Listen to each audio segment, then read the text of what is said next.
Graça e paz a você que está nos acompanhando via internet. Nós estamos continuando o nosso estudo bíblico da Escola Bíblica Dominical da Igreja Batista Betel em Goiânia. E a nossa lição 3 está tratando dos propósitos bíblicos da igreja. Para que serve a igreja, por fim? Você que tem acompanhado aí na internet postagens sobre a igreja, você tem visto o quanto nós temos distorções, maluquices, exibições fanáticas, indução emocional sobre igreja. E isso distorce o verdadeiro poder de Deus, isso distorce o verdadeiro propósito de Deus. Aliás, queridos, a fé, hoje de manhã eu estava pensando isso antes de vir para a igreja. A fé ela não se edifica com expressões emocionais sobre a própria fé. Como, por exemplo, cantar um refrão de 25 vezes, dizendo: lindo, lindo, lindo és, glória, glória, eu te dou. Você pode até fazer uma expressão dessa, mas se você estiver cheio da palavra de Deus, cheio de fé verdadeira, e você quiser cultuar o Senhor, não há nada errado com isso. Mas isso por si não é alimento da fé e nunca foi. Emoção não é alimento de fé. Alimento de fé é única e tão somente a palavra de Deus, porque ela é a única suficiente para abastecer a fé que Deus nos deu em Jesus Cristo, seu Filho, e na obra que Ele cumpriu e fez por nós no Calvário. Os cristãos precisam batalhar ferozmente, no bom sentido da palavra, para a manutenção da fé neste caminho. Cheio de fé, aí você pode cantar, você pode exaltar o Senhor e tal, mas emoção não edifica a fé cristã. Dito isso, queridos, nós falamos até aqui do propósito de adoração, o culto a Deus, nós cultuarmos ao Senhor, que é o mais importante e a primeira coisa que devemos fazer. Nós também falamos sobre a edificação da igreja, que entra no viés do que eu comentei agora, que a palavra de Deus nos edifica, e você cheio de fé, Deus também vai te usar para edificar os irmãos se edificam entre si, né? Os dons. Aliás, nós vamos ter depois um estudo separado. Eu ia fazer um estudo de dons que está no meu cronograma, mas eu vou fazer um estudo separado, que aí a gente vai falar de Espírito Santo, de fruto, de dons. A gente faz um pacote completo aqui no EBD, depois que a gente terminar os assuntos de igreja. E depois nós falamos sobre a evangelização, a necessidade de evangelizar, como diz a irmã Thaí, do outro lado da rua e do outro lado do mundo também. Então, missões está dentro de evangelização. E hoje nós vamos falar de ação social. Ação social. Nós agimos nesse mundo onde nós estamos, na sociedade onde nós vivemos. A igreja ela não está excluída, trancada dentro de um prédio. Não, ela está aqui na terra para evangelizar e também para agir no mundo em que ela está. Se você nos acompanha online e quiser acessar a literatura, igrejabatistabethel.org, você vai lá em EBD, aí você tem todas as lições ali. Como o site organiza de trás para frente, é a primeira que você vai ver. Você clica ali, lição 3, você vai poder nos acompanhar ali também. Bom, queridos, agora uma coisa importante quando a gente fala de ação social é que ela é acompanhada da evangelização. Ela não é uma ação separada, diferente do que nós temos como missão de fazer discípulos. Porque, do contrário, nós podemos cair no assistencialismo, né? Eu pastoreava uma outra igreja que nós tínhamos que ter cuidado com algumas pessoas da comunidade que pediam cestas básicas, porque elas recebiam uma cesta básica da igreja evangélica, outra do centro espírita, outra da igreja católica, outra do governo e outra de outra igreja evangélica, e a pessoa não trabalhava. Ela 4, 5 cestas básicas. O que ela fazia? Passava o dia em casa, né? Sim, meu irmão. Pastor, eu fui visitar uma família que tinha bolsa família, tinha bolsa cidadão, tinha bolsa, não sei com que nada. Só bolsa. Só não tinha uma bolsinha de ferramenta para fazer uma bolsa emprego, né? Então a igreja tem que tomar muito cuidado, queridos, porque nós temos que socorrer aqueles que precisam. e não aqueles que se acomodam. A Bíblia, aliás, no Novo Testamento, tem uma passagem que as pessoas podem achar um pouco rude. Eu não me lembro onde está exatamente, se alguém conseguir localizar e nos dar a passagem aí. O apóstolo Paulo diz o seguinte: aquele que não quiser trabalhar, que também não coma. É duro, né? Parece duro isso daí, né? Mas o trabalho ele tem um alto valor para Deus. O trabalho, e olha, o cristão ele deveria ser o melhor profissional. Deveria ter fila na porta da igreja no final do culto de gente procurando os cristãos para poder trabalhar. Nós temos que fazer com esmero, porque a Bíblia diz que tudo que nós fazemos tem que ser como para o Senhor e não para os homens. Por isso também é errado veja, não é errado o crente receber Bolsa Família, mas é errado o crente ficar nisso eternamente. É errado quando ele tem oportunidade depois de ter um emprego, ele não dá baixa na sua Bolsa Família, ele não progredir na sua vida e caminhar. Aliás, a evolução do capital, do trabalho, do crescimento econômico está muito ligada ao protestantismo. Max Weber escreveu um livro, A Ética Cristã. Não, como é que é? Vou lembrar daqui um pouquinho o nome dele que ele escreveu. Mas ele está falando sobre a ética cristã e o capitalismo. Vou lembrar exatamente o título do livro. Eu já li esse livro, é muito bom. E ele fala justamente isso, que toda região que foi afetada pela reforma e pelo protestantismo cresceu economicamente. Porque, via de regra, os crentes eles não esbanjam dinheiro, ou não deveriam esbanjar dinheiro, trabalham para fazer as coisas crescerem e investem no reino de Deus. A ética cristã, vou lembrar, um pouquinho vou lembrar. Faz tempo que eu li esse livro, ele é muito bom. É um livro pequenininho, bem fácil de ver. Então, a igreja ela deve mostrar interesse e atuar nas causas humanitárias, quando ela vê necessidades, quando ela vê sofrimento, quando ela vê uma pessoa que de fato está incapaz de resolver os seus problemas temporariamente. Então não adianta a gente dar sermão e falar para ela. A gente tem que dar o pão, tem que cuidar e aí também pensar em encaminhá-la para que ela possa caminhar com as próprias pernas. Né? Vamos abrir em Lucas capítulo 10 para olhar uma passagem que exemplifica bem esse ato de amor da igreja para com o mundo.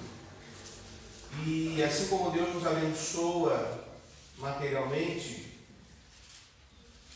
a ética protestante e o espírito do capitalismo. É esse o título do livro. Lucas 10, versículos 25 a 37.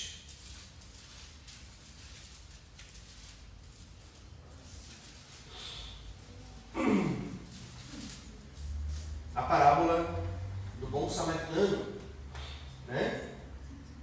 Diz assim a palavra do Senhor: e este certo homem, intérprete da lei, se levantou com o objetivo de pôr Jesus à prova e lhe perguntou: mestre, o que farei para herdar a vida eterna? Então Jesus lhe perguntou: o que está escrito na lei, como você entende? A isso ele respondeu: ame o Senhor seu Deus de todo o seu coração, de toda a sua alma, com todas as suas forças e com todo o seu entendimento, e ame o seu próximo como você ama a si mesmo. Então Jesus lhe disse: você respondeu corretamente, faça isso e você viverá. Mas ele, querendo justificar-se, perguntou a Jesus: quem é o meu próximo? Jesus prosseguiu dizendo. Então primeiro Jesus confirma os atos de amor. Amar a Deus sobre todas as coisas e ao próximo como a ti mesmo. Um homem descia de Jerusalém para Jericó e caiu nas mãos de alguns ladrões. Estes, depois de lhe tirar a roupa e lhe causar muitos ferimentos, retiraram-se, deixando-o semi-morto. Por causalidade, um sacerdote estava descendo por aquele mesmo caminho e, vendo aquele homem, passou de largo. De igual modo, um levita descia por aquele lugar e, vendo, passou de largo. Certo samaritano que seguia o seu caminho passou perto do homem e, vendo, compadeceu-se dele. E, aproximando-se, fez curativos nos ferimentos dele, aplicando-lhes óleo e vinho. Depois colocou aquele homem sobre o seu próprio animal, levou-o para uma hospedaria e tratou dele.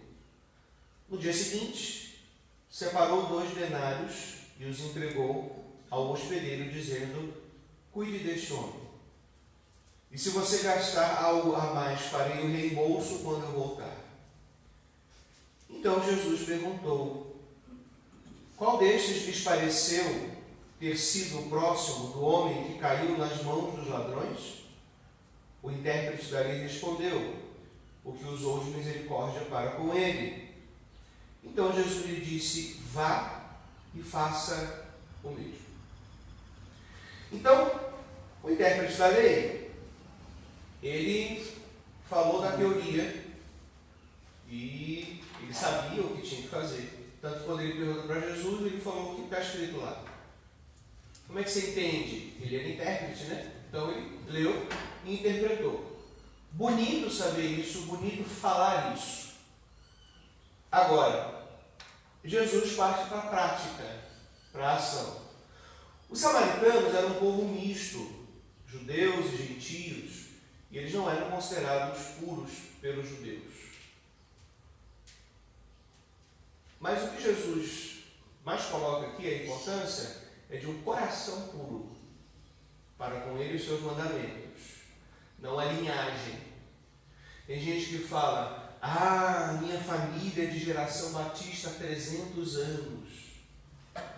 A pessoa pode até ter pedigree batista, presbiteriano, assembleiano, metodista, pode ter pedigree, né? Pode ter tradição, mas pode não ser pura aos olhos do Senhor. Se puder ter as 2 coisas, legal, isso é interessante. Mas o que vale para Deus, o que conta para o Senhor, é o coração. E veja que esse samaritano, ele vai lá e toca, ele cuida. Ele faz curativo. Ele coloca óleo e vinho. E até hoje isso é medicinal. Você pode fazer um curativo tratando isso aí. Depois ele coloca no seu animal. Seria quase como se você encontrasse alguém atropelado na rua. E não tivesse mais ninguém para ajudar. Né? Tivesse um lugar longe, tivesse que chamar o SAMU. Hoje em dia tudo é diferente, tudo tem estrutura, você já liga, vem, tá. Aí você colocaria no seu carro. Colocaria ele no hospital e pagaria a conta dele ainda, e ia deixar se mais alguma coisa faltar, eu pago. Isso é um ato de misericórdia, isso é um ato de amor. Né? Interessante que o impuro aos olhos do judeu fez isso, mas o sacerdote, o levita, nem ele. Seria similar hoje a um pastor, um diácono, passar perto de alguém, um líder da igreja, qualquer membro, e não fazer nada, né? E ficar indiferente àquela situação. Então, queridos, a igreja, nas palavras de Jesus, ela deve entender o mandamento do Senhor não apenas como um sentimento de amar e aceitar as pessoas, mas de concretamente ajudar no que, pastor? Naquilo que elas precisam. Né? Naquilo que elas necessitam, você precisa averiguar. A igreja então tem que demonstrar esse interesse. Por exemplo, ajudar o pobre, fundar escolas, abrir faculdades e hospitais, são exemplos de ações que a igreja pode fazer nesse mundo. Era muito comum até pouco tempo atrás as igrejas terem uma escola sempre junto na sua propriedade, né? Uma educação de qualidade, você assiste socialmente a pessoa. Hospitais também, nós temos aqui em Goiânia o Hospital Memorial Batista, né? Que é um investimento cristão na sua fundação, enfim, no seu trabalho até hoje. Faz um bom trabalho, os irmãos. Mas toda essa ação social deve sempre e frise-se esse sempre, vir acompanhado de evangelização. Em primeiro lugar, evangelização do testemunho das pessoas que estão trabalhando ali. Os professores dessa escola, os funcionários desse hospital, que sejam cristãos. Você vai levar uma cesta básica, é importante você convidar a pessoa para vir ao culto, evangelizá-la. Não que você vai condicionar, olha, só te dou comida se não for na igreja. Não significa isso. Mas você convidar, chamar essa pessoa, fazer um culto na casa dela, né? Reunir-se com um grupo de irmãos lá para orar pela situação, pedindo e intercedendo e pedindo o poder de Deus sobre aquela história, mas ao mesmo tempo pensando em como aquela pessoa pode crescer. Ok até aqui, queridos? Tranquilo? Tomar uma água aqui para a gente poder continuar. E alguém pode dizer assim, pastor, mas a gente não tem como fundar um hospital, uma escola, uma creche de período integral para ajudar as mães solteiras que trabalham.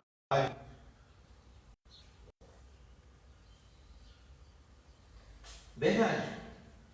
Às vezes não tem como. Mas você pode se juntar a projetos da denominação que apoiam. A Cristolândia é um bom exemplo disso. A Cristolândia é um exemplo lindo. Quantas pessoas estão sendo libertas das drogas? Né? Já tem, eu li uma matéria de um que virou pastor, casou. Deus resgatou de lá para pregar as boas novas do Evangelho. Então nós temos muitos projetos que a gente pode apoiar com oração, através das ofertas de missões, você está apoiando esses projetos também. E são projetos que vêm com evangelização junto. Você acompanha o dia. É dessa forma que é o projeto bíblico, né? E você também pode ajudar com a sua própria profissão. Existem muitas profissões que você pode colocar à disposição. Você é assistente social da área da saúde, da área do direito, você sabe cortar cabelo, se você sabe ajudar uma pessoa, um idoso, acompanhar ele para fazer compras, não precisa nem ser uma profissão formal para isso, mas o seu trabalho, né? E principalmente os familiares. O Brasil está envelhecendo, gente. O Brasil está envelhecendo. E a própria igreja não está preparada para cuidar dos pais idosos. Não está preparada. Não sabe como lidar com isso, porque cai no nosso colo, assim, do nada. Não só idosos, mas muitos doentes também. Né? E isso exige um amor, uma dedicação, uma renúncia muito grande. E cada um precisa cuidar da sua responsabilidade. Então, você pode praticar a parábola do bom samaritano na sua família. E aí você precisa de graça redobrada, porque na família às vezes tudo é mais complicado, né? Tudo é mais difícil. Ajudar um estranho é mais fácil porque a gente não conhece os erros dele, os problemas, etc. Mas ajudar a gente da família é toda uma história e às vezes até problemática por trás disso. Então a pessoa precisa buscar sabedoria de Deus. Tudo isso deve ser feito porque a humanidade, queridos, independente de ser salvo ou não, foi criada por Deus. Então você não pode ter um critério de amor somente com aqueles que professam a mesma fé que você. Você pode praticar isso com o seu vizinho macumbeiro. Pastor, mas não vai passar o demônio? Não, pode ficar tranquilo, não vai passar o demônio não. O demônio não é infiltração de água que vai passando. Pelo contrário, você é luz. Se alguém for passar alguma coisa, é você que vai passar. Perder esse medo, gente. Sabe? Ajuda as pessoas independente do credo delas. Não significa que você vai apoiar o credo delas, mas você vai cuidar delas.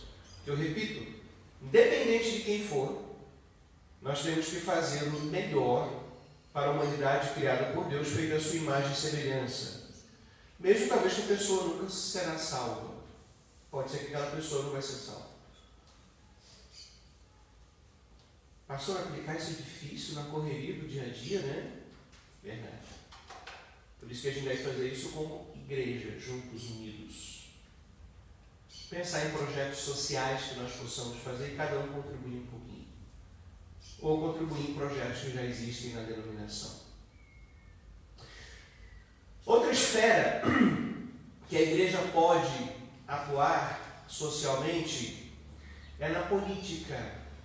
E aqui dá um pano para manga e é complicado. Politicar e não politicou.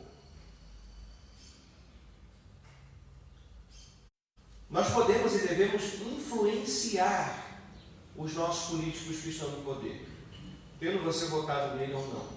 Você é cidadão. Você pode exercer a sua manifestação, enviar e-mails ao Congresso, e principalmente as pessoas às vezes olham muito a figura do presidente da República no Brasil, porque o brasileiro tem a referência de um líder forte, talvez pela nossa herança do tempo do Império e da Monarquia. Mas muita coisa é o Congresso que vai decidir, é o Parlamento que tem poder para isso. Fiscalizar quem você votou. O crente precisa fazer isso. Acompanhar. Você lembra em quem você votou? E uma irmã sincera ali, assim. Eu anotei no bloquinho de notas no celular para poder lembrar de quem tem tempo. Acompanhar, ver os gastos. Gente, como o Brasil sustenta marajás e regalias e privilégios. Para que tanto carro oficial? Para que tanto garçom na Câmara? Para que tanto recurso isso, bolsa aqui? São as bolsas ricas, né? Auxílio paletó, auxílio isso, cartão aquilo. O cristão precisa, sim. Hoje nós temos a internet, uma ferramenta excelente para isso. Politicar e não politicou. Ok? Você precisa influenciar isso. Você pode emitir opinião pública. Entretanto, quando você tiver uma preferência de político, isso também pode acontecer, não tem nada, não faça isso dentro da esfera da Assembleia, da igreja. Assembleia, não falo Assembleia Administrativa, não, a igreja reunida, porque nós nos reunimos para culto. A igreja até pode promover debates políticos, fora do momento de culto, da dedicação, e isso, se for dar muito conflito na igreja, é melhor não fazer. Porque não é o propósito da igreja reunida mesmo. A igreja reunida tem propósito cultuar. Né? E outra coisa condenável e impensável: usar condição eclesiástica para angariar votos para o político. Seja você como membro da igreja, e muito menos pastores. Púlpito é lugar de pregar a palavra e somente a palavra de Deus. Apenas. E mais nada. Púlpito não dá nome de candidato e número. Isso é falta de ética. Isso é falta de ética. Os pastores podem naturalmente ensinar do púlpito princípios bíblicos sobre política, como eu estou fazendo aqui agora. Os pastores podem orientar em época de campanha princípios, evitando candidatos, por exemplo, que apoiem aborto, ideologia de gênero, porque tudo isso vai contra a palavra do Senhor. Agora, dar número de candidato, nome, e fazer panfletagem política no púlpito, o pastor deve ser alvo de disciplina pela ordem dos pastores e advertência por parte da igreja. Ele biblicamente não é mantido pela igreja para fazer campanha para o seu político favorito. Ele pode fazer isso na vida dele, nos relacionamentos, na rede social dele, embora muito moderado, sem ter um papel de militância. Você dá uma opinião política, você postar alguma coisa, mas ele é uma figura pública, ele tem que tomar um cuidado para não fazer militância, para não ser militante. Mas ele não pode fazer isso, pastor? Pode, aí seria melhor deixar o pastorado e aí se filiar ao partido e fazer militância. Né? Mas a igreja, ela não é curral eleitoral, queridos. Você tem direito de votar no candidato que o seu pastor não apoia. Outro erro: tem igrejas que fecham com políticos. Né, minha irmã? Tem igrejas que fecham com políticos. A igreja está construindo. Aí chega um político e fala, quantos membros você tem aí? Tanto. Para o político, são tantos votos. Ó, se a igreja fechar, a gente acaba de construir, etc, etc. Isso é pecado, porque a igreja não se reúne para isso. A igreja se reúne para adorar a Deus e cumprir os seus propósitos bíblicos. Nós temos ação e participação social individualmente, mas como igreja, não. Eu fazia um programa de rádio numa igreja que eu pastoreava antes, e tinha uma rádio que eu fazia um programa bíblico, né, de pregação. Era uma rádio secular, mas o dono era muito aberto, assim, a pregação da palavra e tal e tal. E aí, queridos, um dia ele me chamou, eu estava, acho que saindo do estúdio, né, onde foi feito o programa, com a Bíblia na mão, com os bolsozinhos do que eu ia falar, e eu nem sempre encontrava ele lá. Aquele dia ele ia falar, ô pastor, tudo bem? Como é que você está? Não sei o quê. Como é que você está? Batendo um papo, conversando e tal, né? Falei, olha, Deus te abençoe por estar abrindo aí esse espaço, né, a pregação da palavra, etc. Ele, pastor, e a sede da rádio tinha um blindex de vidro e foi feito uma colagem para a capa de um político, que vocês conhecem bem.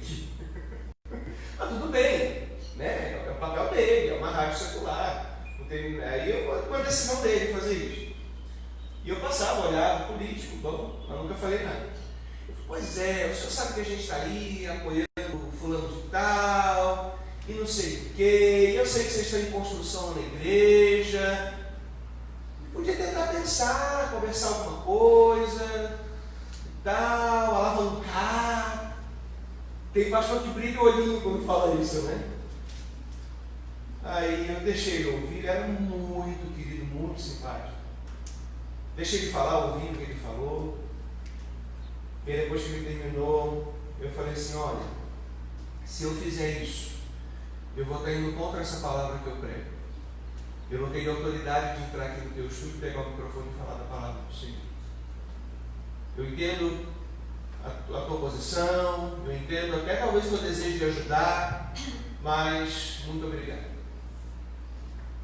Ele era muito carismático, muito querido, aí pegou, deitou aqui no meu peito, me abraçou, falou, esse é o meu pastor. Porque se eu fizesse isso, a construção ia terminar maravilhosa. Mas a obra de Deus não se faz com recursos desse mundo. Se faz com os recursos do povo de Deus, dos trabalhadores de Deus, através dos dízimos e das ofertas.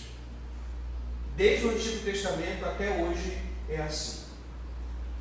Quer ver um exemplo? Abre em 1 Coríntios capítulo 9.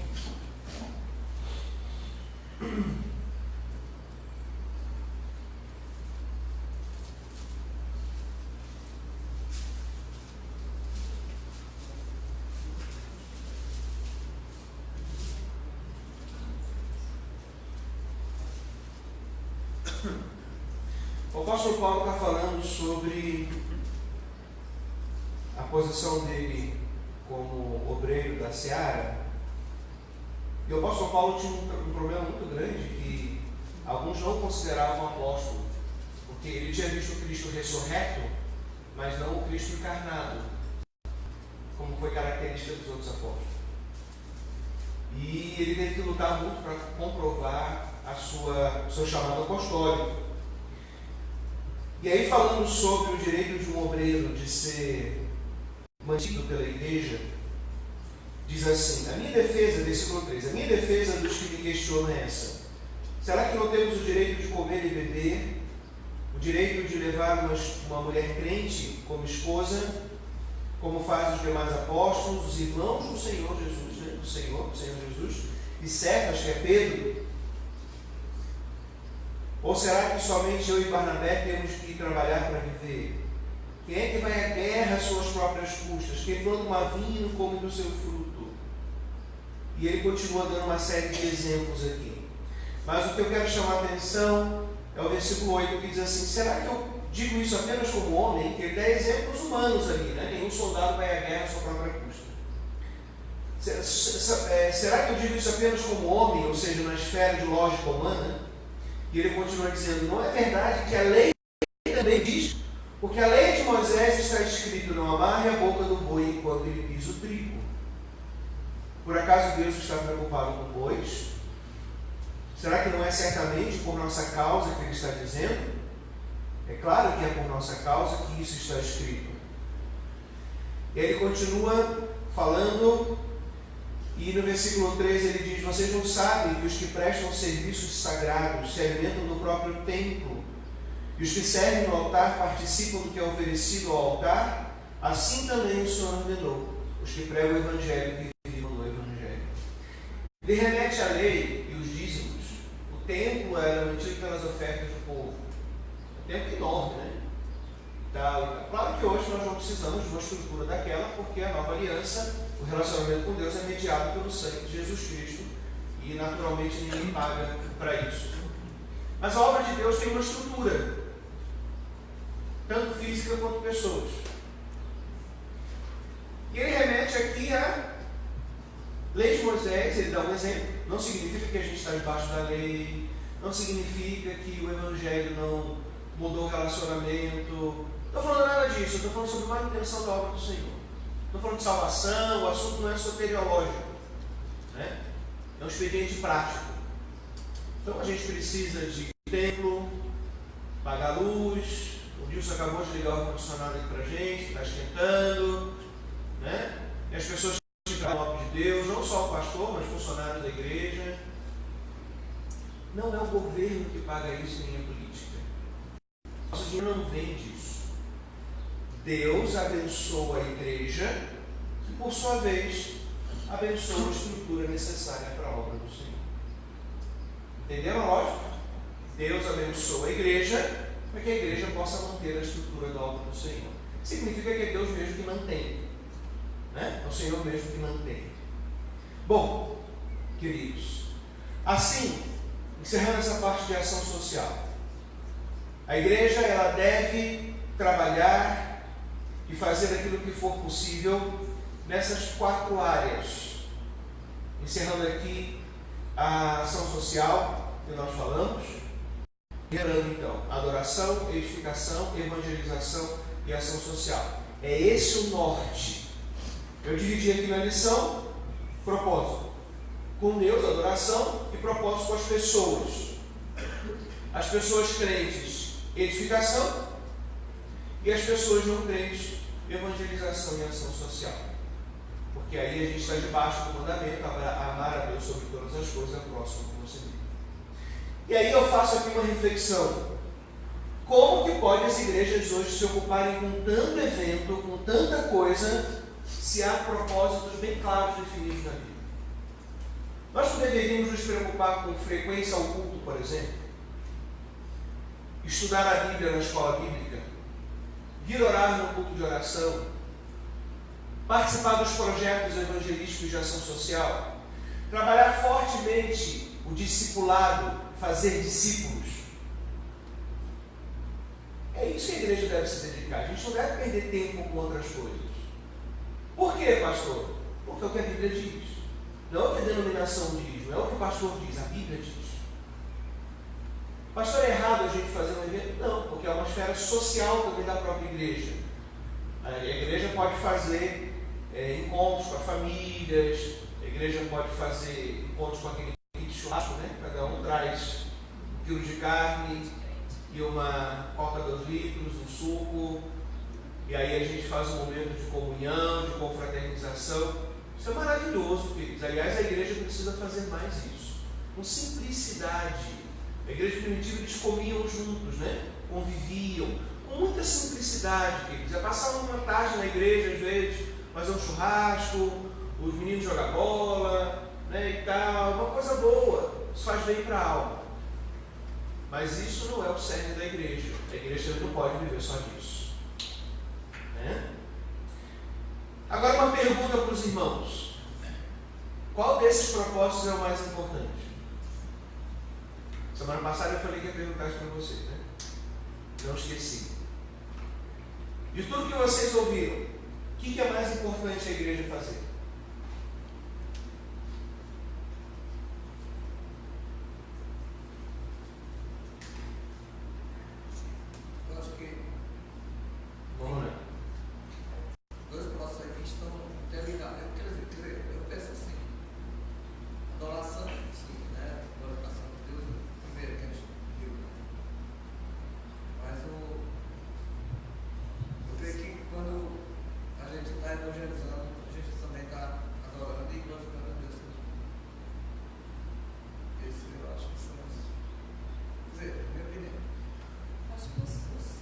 Bom, acho que estão interligados. Todos estão interligados. Um depende e complementa o outro. Se o maior mandamento é amar a Deus sobre todas as coisas, ao próximo, como a ti mesmo, então se eu estou amando meu próximo, eu estou amando a Deus. E para eu amar a Deus, eu tenho que amar o próximo. E eu tenho que fazer, né, tá evangelizando, tá edificando e agindo socialmente. Isso. É um conjunto, né? É um combo. Isso. Quem mais, irmãos? Sim, irmão Assis. Seguinte, eu creio que, como o Manuel falou, uma coisa está interligada na outra. Mas para ajudar, você não pode ter barreiras, mas você tem que ter discernimento e sabedoria vinda do próprio Deus para você saber ajudar. Eu falo isso de experiência própria. Eu já morei aqui na igreja muitas vezes. A igreja ajudou pessoas a ser ajudadas. Mas também a gente viu várias pessoas, e não foram poucas, que eram pessoas aproveitadoras, até bandido que deu. Teve pessoas que a igreja socorreu, que não causou problema seríssimo aqui na igreja, que era presidiário. E depois teve outro que veio, que era presidiário também, que a gente cuidou no sentido de dar o primeiro suprimento, levar na rodoviária e tal. Depois ele voltou de novo, falou que era a última vez, voltou duas vezes. Falou que era a última vez, não voltou mais. Eu acredito que foi realmente era uma pessoa sincera. E eu creio que ele lá onde ele foi Mato Grosso, com certeza ele deve ter lembrado dessa igreja aqui que teve cuidado com ele. Lá na Vila Galvão também nós tivemos um tempo atrás também, dois bandidos que chegaram lá na porta lá, aleluia, glória a Deus e tal. E aí, às vezes nós somos muito inocentes desse ponto, né? E aí o pastor Pontinho pegou e falou assim, Assis, vai lá ver o que eles estão querendo. E aí ele foi tratar aquilo, né? Ele fica, Ser diácono é difícil, gente. Vocês acham que é fácil? e estava sendo procurado pela polícia. Teve um que entrou no gabinete aqui, bonitão, parecendo um pastor mesmo, assim, cheio. Aí o caboclo era bandido assim, queria ajuda da igreja, né? E eu sempre alerta, né? Melhor vamos ajudar.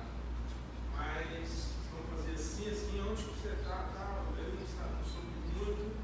Aí depois ele estava com receio, ele estava com câncer, parece que era até diácono da igreja dele. Aí lá o diácono começou a dar glória a Deus, também, Deus, tudo. Aí chegou aqui, você sentou mais ou menos aqui assim, ele estava cheio, e ele, glória a Deus, aleluia, glória a Deus, aleluia.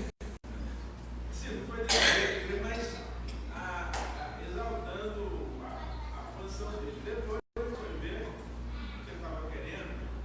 Eu até conversei com o doutor Maurício, aqui no final, antes de terminar. Eu falei, doutor Maurício, que medicamento é esse aqui? O medicamento que isso aqui é um Viagra diferente. Diferente. Aí ele nem esperou terminar, porque ele viu que ele estava de orelha, pegou, foi embora, nem quis saber disso.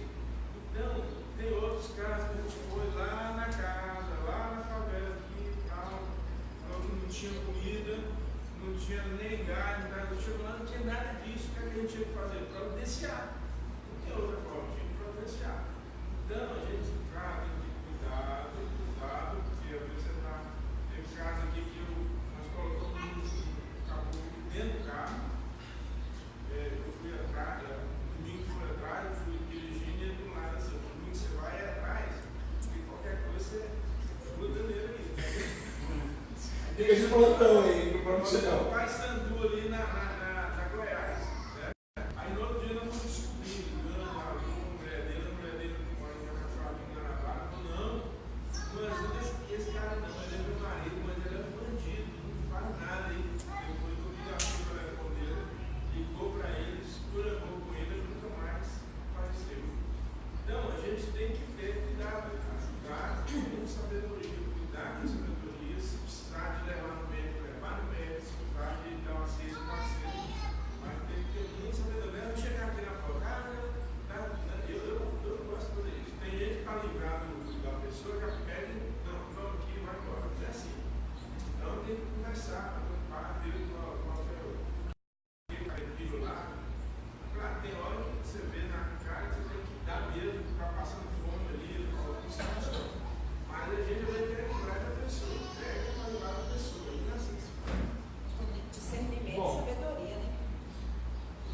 sabedoria, isso é verdade. Ou seja, não é apenas fazer, mas pensar, não é o que fazer, mas como fazer também é importante. Né? Quem mais, queridos? Sim, meu irmão.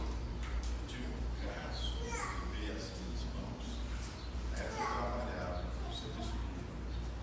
O cara teve a ousadia de ir lá no meu serviço pedir donativo, dizendo que o filho dele estava morto no hospital e que ele precisava daquele dinheiro para retirar o corpo dele de lá. Mas ainda bem que ele foi acompanhado do tenente coronel da Polícia Militar, que era membro da igreja. Quando eu passei o recurso, o tenente pegou o dinheiro. Quando chegou na esquina, não, vou ligar lá no hospital agora para ver como é que está esse negócio. Não, você não precisa ligar, não, pode deixar que eu resolvo isso tudo. Eu falei, não, vou ligar. Quando eu for ligar no hospital, perguntou lá, não tinha nada disso, não tinha correu ninguém aqui, não tem dinheiro curto aqui, não tem nada disso aqui. O cara, ó, mas o cara ainda conseguiu, ainda atrás do pastor, ainda pegou o dinheiro do pastor. Incrível, né? Como é que o malandro é esperto nas suas ações. Sim, sim. Terrível, terrível. É isso que vocês falou, concordo plenamente com o Assis.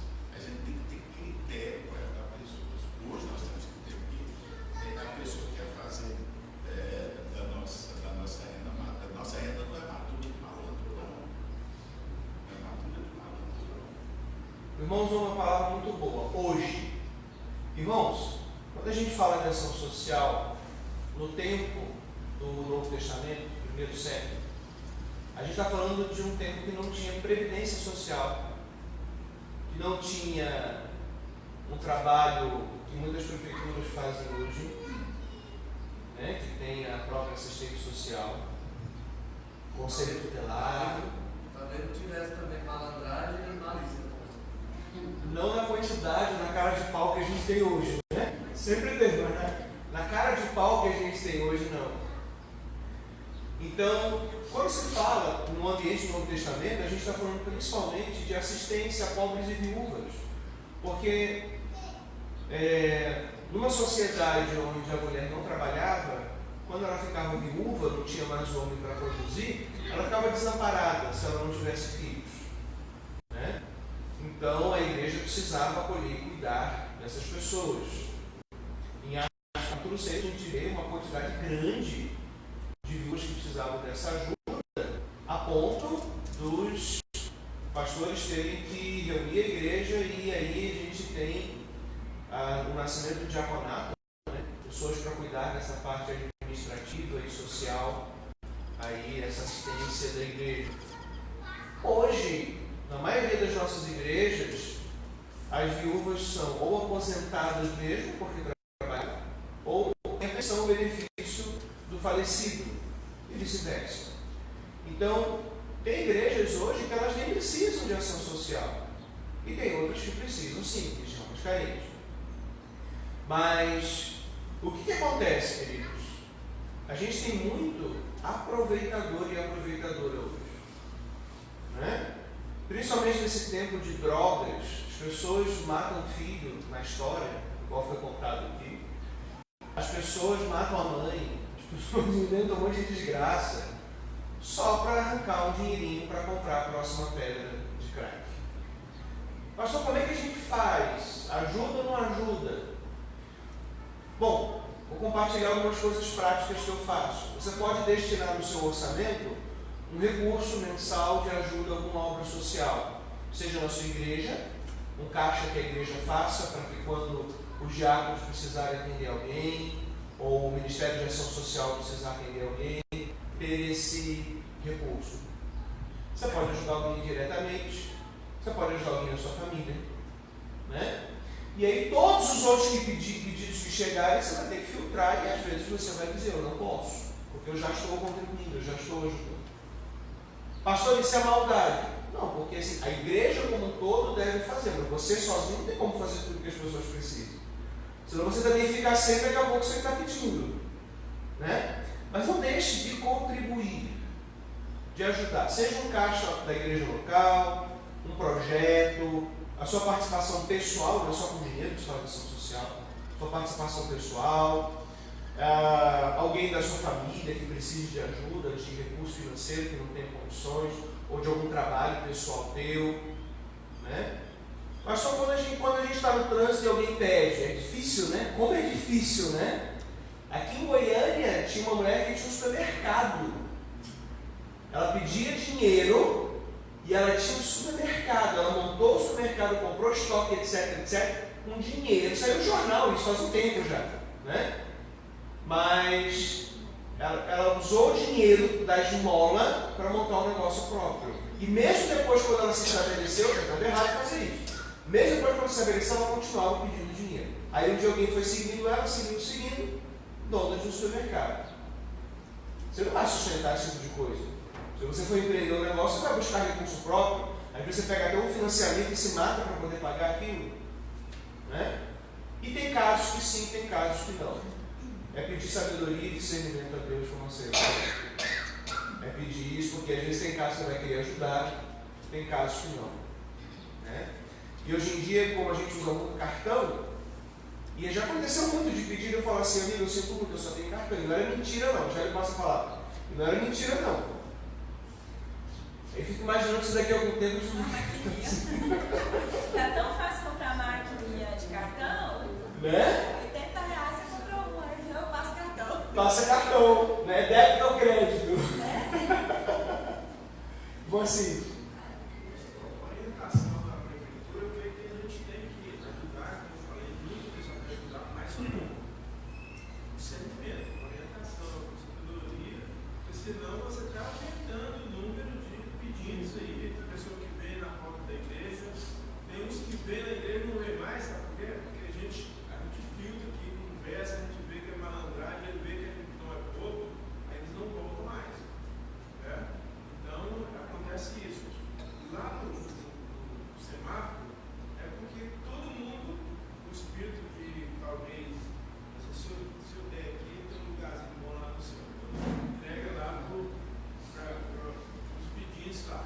A orientação da prefeitura, da assistência social, claro, não é em todos os casos, mas em muitos casos, é que não dê. E que tem a casa da acolhida, que tem lá o local que eles acolhem, faz os encaminhamentos, as orientações, e não dá, a orientação da Secretaria de Ação Social para não dar. E fazer os encaminhamentos, se possível, ligar na Secretaria de Assistência Social, mas só que eles nem na Secretaria eles não querem. Às vezes pegam, levam lá, faz alguma coisa, mas faz um encaminhamento de repente no mesmo lugar.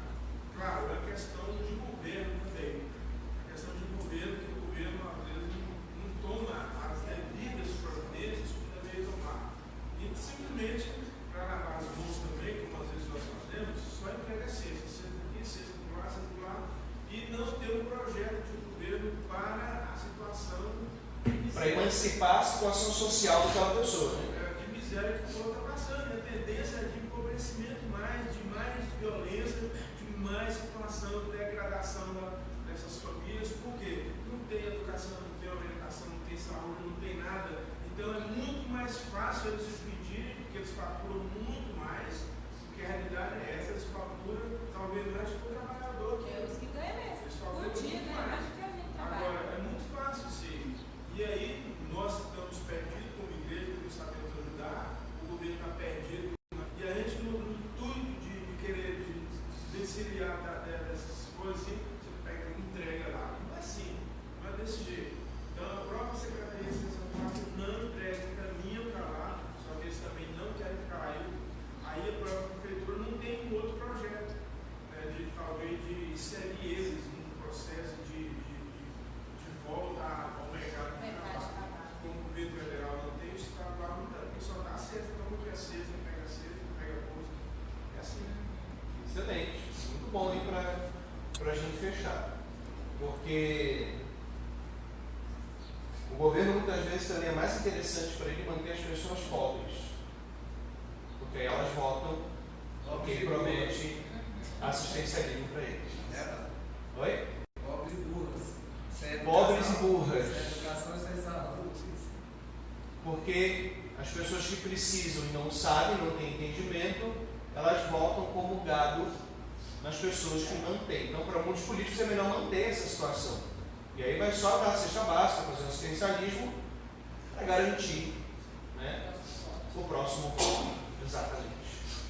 Para encerrar, queridos, eu quero fazer a leitura de uma conclusão do teólogo batista Wellington Judean sobre os propósitos bíblicos da igreja, que foi parte da bibliografia que eu usei para essa aula. Ele diz que o seguinte: uma vez relacionados esses propósitos, os 4 que nós falamos, alguém pode perguntar qual deles é o mais importante? Ele diz: ocorre que os propósitos foram ordenados pelo Senhor nas Escrituras. Portanto, os 4 são importantes. É que ele divide aqui a categoria de Deus, igreja e mundo, né? Evangelização e ação social. Faz uma divisão um pouquinho diferente. Mas eu estou usando aqui os 4 para ficar mais fácil para entender. Todos são importantes e nenhum deles pode ser negligenciado.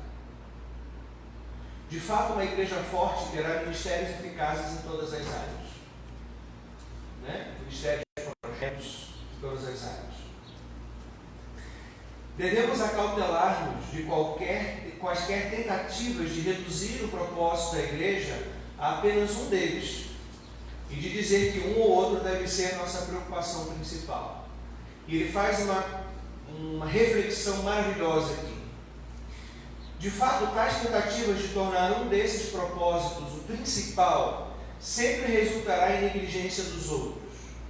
Aí ele começa: uma igreja que enfatiza apenas a adoração, apenas o culto, né, acabará tendo um ensino bíblico inadequado e seus membros permanecerão na superficialidade quanto ao entendimento das Escrituras e imaturos da vida cristã.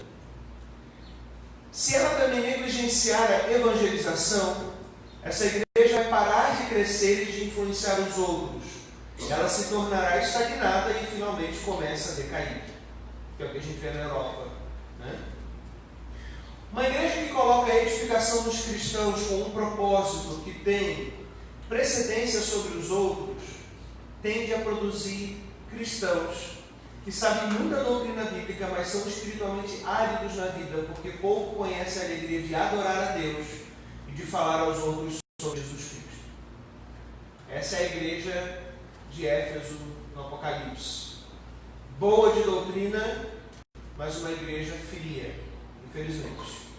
Né? Então não tem alegria de adorar, de cultuar, de ter liberdade espiritual, alegria, o gozo espiritual e também de falar para as pessoas. Mas aí ele faz uma conclusão muito boa. Mas uma igreja que faça da evangelização sua prioridade, de modo que venha negligenciar os outros 2 propósitos, também acabará tendo cristãos imaturos, que enfatizam o crescimento numérico, mas que possuem cada vez menos do amor genuíno de Deus expresso na adoração, maturidade doutrinária e santidade pessoal na Bíblia, na vida. Todos esses propósitos precisam ser enfatizados continuamente numa igreja saudável. E aqui eu chamo a atenção por uma grande qualidade batista, mas um grande risco também. Ser uma igreja missionária, mas ser uma igreja só missionária. Pode ser uma igreja que se torne matura espiritualmente, que não cresça. Pastores que, como todos devemos fazer, amar missões, que tem que ter um coração missionário. Mas pastores que não se preparam, igrejas que não investem nos seus professores LGBT, igrejas que não investem nos seus ministérios, igrejas que não cuidam do rebanho de uma forma integral.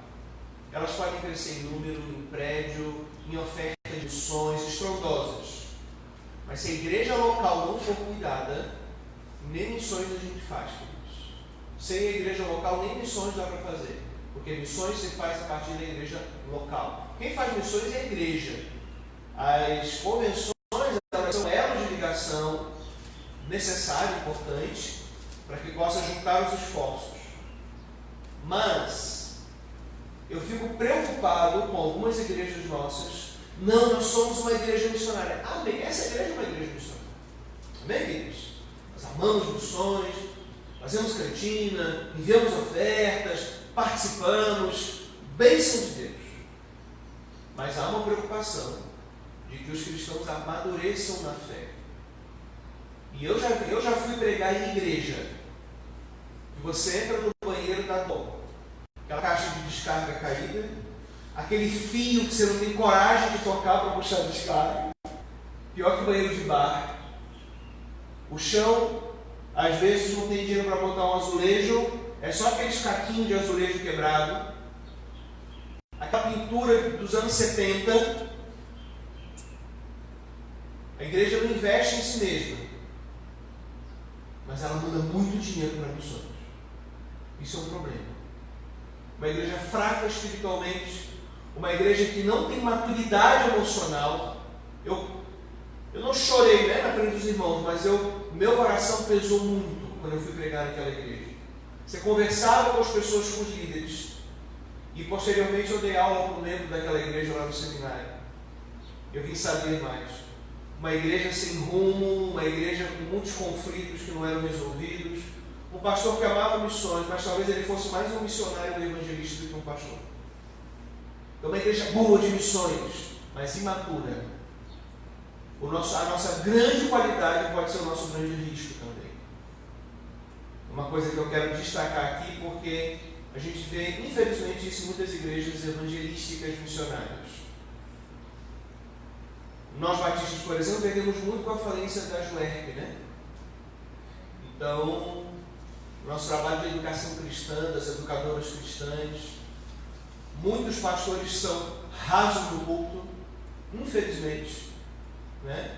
Então, é uma igreja que ama missões e tem que amar. Não existe igreja verdadeira que também não ame missões, mas tem que amar a própria comunidade local, edificar a si mesmo, crescer o trabalho, investir nas estruturas da igreja, investir nas crianças da igreja, semear. Não é aquele investimento, aquela revistinha ralinha, aquela coisinha rapidinha, e só ensinar a criança a evangelizar. O problema é isso também. Tem que investir, semear o evangelho no coração, tem investimento nas áreas de ministério, de educação da igreja. Os batistas precisam resgatar o papel da educadora cristã, investir nesse trabalho, né? Então, queridos, é importante nós mantermos todos os propósitos em equilíbrio.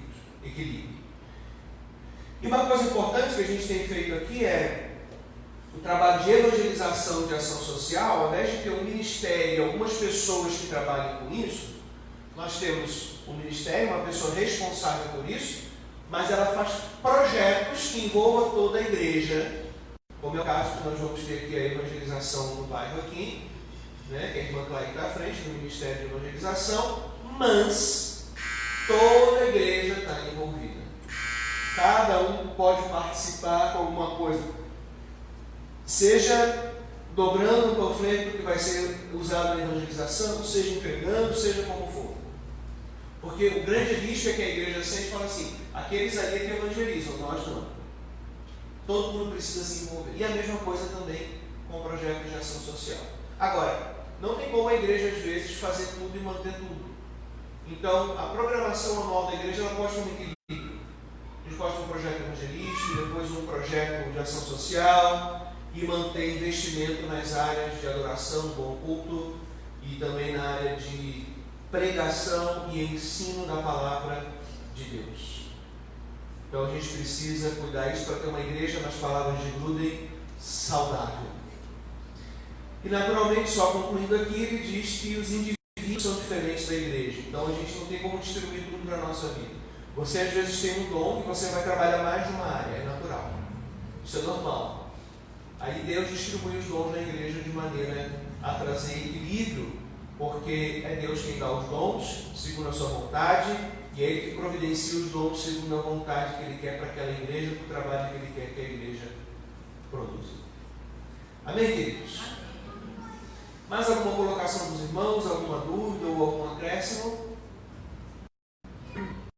É isso aí?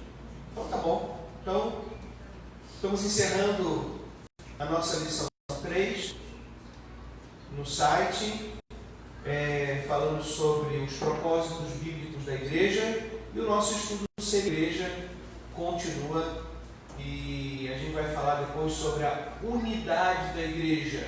A unidade da igreja.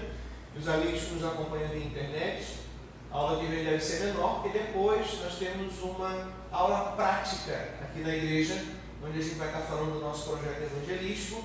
Aí a gente vai encerrar a transmissão e ter aqui uma aula prática nesse sentido. Você que nos acompanhou aqui, grande abraço da Igreja Batista Betel.